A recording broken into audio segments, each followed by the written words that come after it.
Okay, so in terms of setup, that right hand one, I know the line's not exactly on the same spot of the shoulder, but there's a little bit further gap. But when again, it's not a massive change with it. We're not sort of moving you 6-7 inches closer. You're moving like an inch or so closer, just to get yourself with the shoulders over the toe, just get you more grounded and balanced. So again, being a big tall guy and stuff, you need some base to swing from. Okay, if you're sort of on your tiptoes too much, it's going to be tough to swing with any kind of speed. Okay, and it will often encourage you to throw that club further forward. Okay, the feeling now in terms of these sort of movements you're making here now. Swing there, and so you're not moving your hips in terms of rotation. Almost like you're sliding it. Now, if you're trying to slide your hips there, they're still twisting, aren't they? They're not going to not twist. Okay, your torso is going to rotate, so that's kind of impact position there. You can see almost daylight between your left and right arm.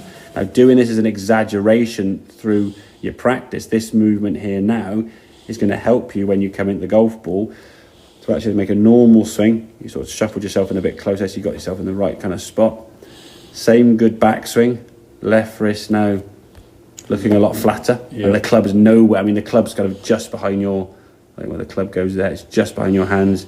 It's probably, well, there's the club head there, a frame later, so the club's probably going to there, whereas last time it was sort of disappearing down here somewhere, like big old cut way over the top of the swing and stuff, and losing power. Now as we start coming down, it's the feeling that the hips are kind of moving towards target without rotating too soon. They're going to rotate, as I said, but there's coming into impact. You can see now if I clear those lines, there's daylight between your left and right arm. The club's coming more in from this direction. Next frame now as we come into the golf ball. There, just before impact, the next one there. I can see your left arm clearly, your shoulders now more in this position. The right foot staying nicely on the ground, sort of like shifting in. That's your path into the golf ball. Then you just release everything around the corner, your hips and shoulders rotate, and the ball then flies pretty straight towards target. And like I say, you're going to probably be someone who's a slight fade.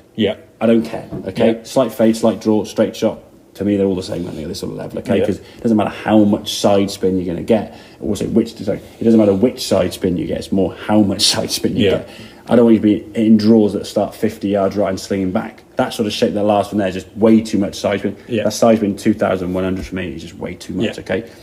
We want it sort of 500-600 and lower if we can do. Maybe 750 and below, depending on what sort of club you've got, but certainly under 1,000, So the side spin's going to be minimal. Whether it goes left or right is irrelevant in some extent. It's a more neutral shot, okay?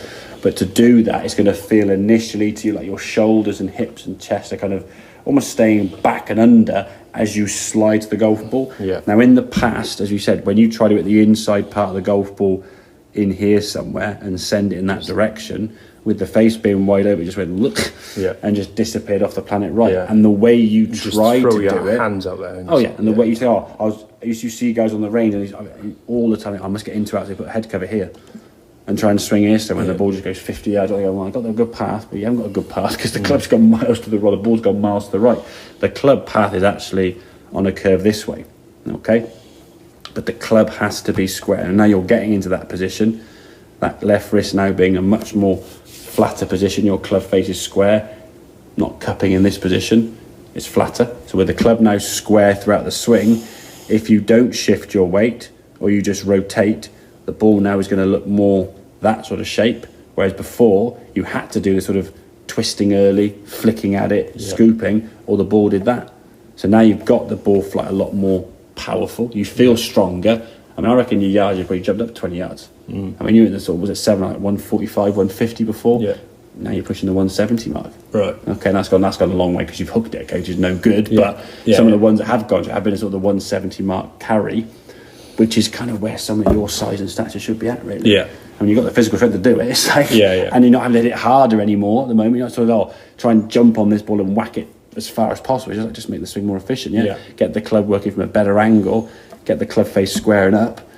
That efficiency now is going to get delivered to the golf ball, and the ball goes, all right, okay, I'll go 180 yards pretty straight, rather than you coming across the ball with the face wide open and leaning back and scooping. The ball goes, all right, I've got 9-9 loft, I'll go very high and I'll spin to the right for you, which is what you were basically doing before. And you had to figure out ways of doing it, and you got good at figuring it out, but it was 2, 3, 4 wrongs making it right, wasn't it? And when you got it right, it was all right. But then when you got it wrong, it was so different and so bad in comparison, it was more frustrating. Like, I don't know, ball like get a driver 250 yards into the fairway and then just shank one to the side and go, what's the difference? Listen, left wrist is good. It's now working on that path. I would say in terms of practice, hit shots of wedge and just build up when you're coming back for your next session. Start off with a few wedge shots. Perhaps put that card there as a visual to try and hit it over the card. Yeah. And just chip them into the right corner. Use the sort of the white line splits the screen in half. Just chip a few white balls into the right centre, yeah, or right kind of area of the screen there. Just sort of build up that swing. If you start in the mat a bit early, you haven't moved your low point by shifting to the left. Don't try to change it by hitting it over the top. Yeah, with the shoulder. Okay, then, makes sense. Perfect. Yeah, nice one. Good stuff, Ross.